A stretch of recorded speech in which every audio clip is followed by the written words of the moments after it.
On n'a pas très bien dormi parce que Paul n'a pas très bien dormi cette nuit. Marine est partie au travail. Et moi j'ai fait les courses pour Paul. Je suis allé au centre commercial où travaille ma mère. Et j'en sors tout juste là. Elle est revenue il y a une semaine de vacances. Et là, elle a mal au cervical. Sa collègue lui a dit que c'était peut-être un AVC, qu'il fallait faire attention.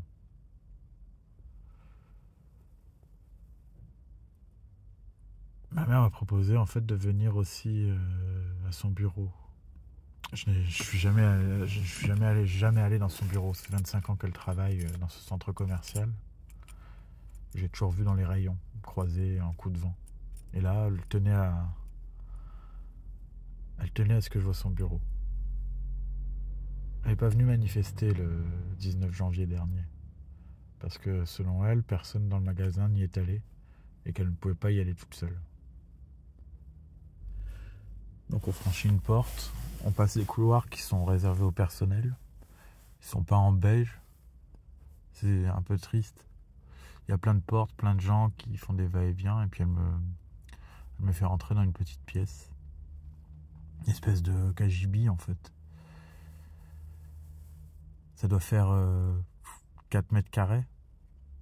Et c'est son bureau, à elle, qu'elle partage avec sa collègue.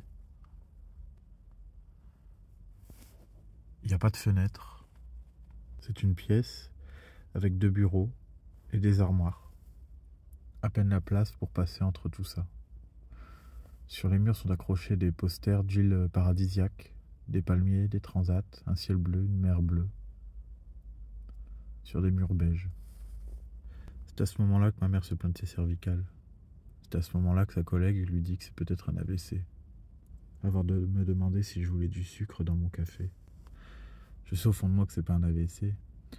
Je sais que c'est lié au fait que quand elle rentre du travail, elle est crevée et qu'elle s'endort chaque soir, irrémédiablement, devant la télévision, nuque baissée, dans le canapé. Ça fait 25 ans qu'elle travaille dans cet enfer.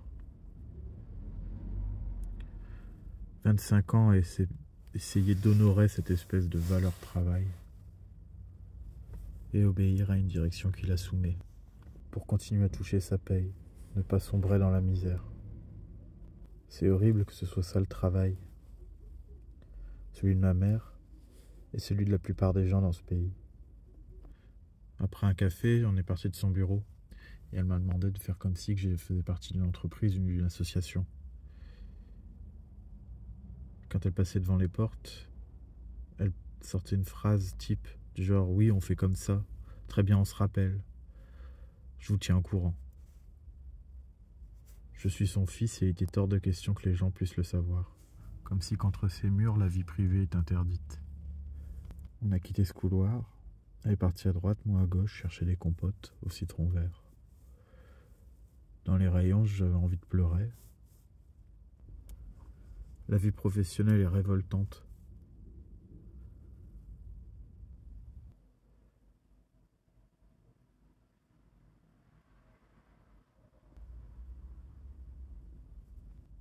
Ma mère est persécutée, comme la plupart de ces gens qui crèvent avant leur retraite.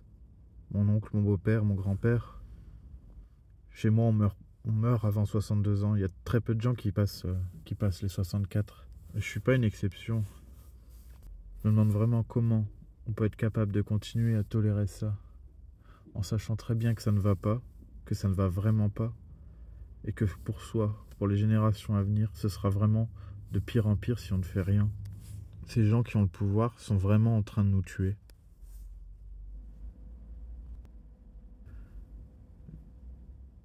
J'aime savoir que mon effort, que ce que je produis participe un peu à améliorer le sort de la société. Ça doit être ça le travail, rien d'autre. Mais c'est plus le cas. À présent, notre travail creuse l'écart qui nous sépare entre nous et les gens qui sont payés pour nous exploiter, nous soumettre, faire de notre vie un moment d'insignifiance.